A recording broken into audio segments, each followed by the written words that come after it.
ఉపనిషత్తుల సంవిధానములో గణేశ అథర్వ శీర్ష ఉపనిషత్తు యొక్క ప్రత్యేకత ఏమిటి?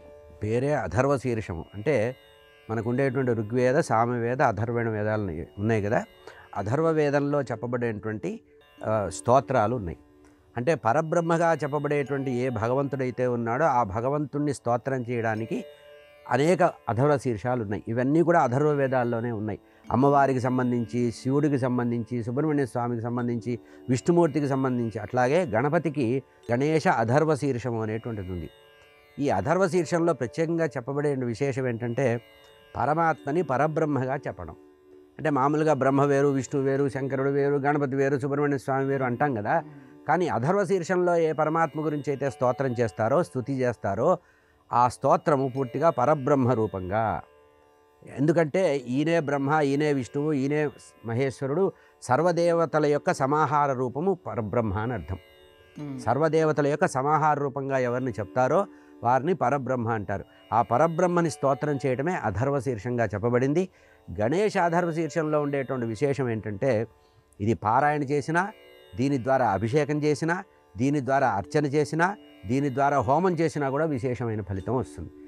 పరమాత్మని గుణత్రయాతీత అని ఇందులో వర్ణించారు.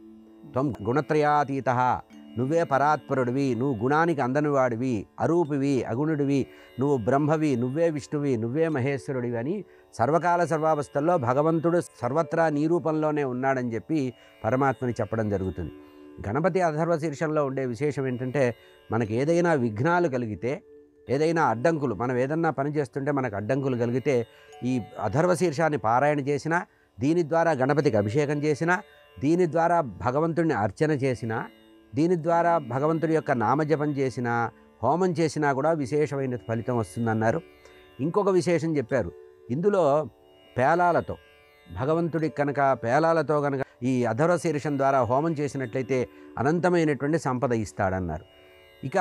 ఇంకా విశేషం ఏం చెప్పారంటే గణేశ అథర్వ శీర్షానికి సూర్య చంద్రగ్రహణ సమయంలో నదిలో నడువులోతు నీళ్లల్లో కూర్చొని సంకల్పం చేసి అథర్వ శీర్ష పారాయణ చేస్తే ఒకసారి చేస్తే 1000 పారాయణలు చేసిన పుణ్యం వస్తుందన్నారు.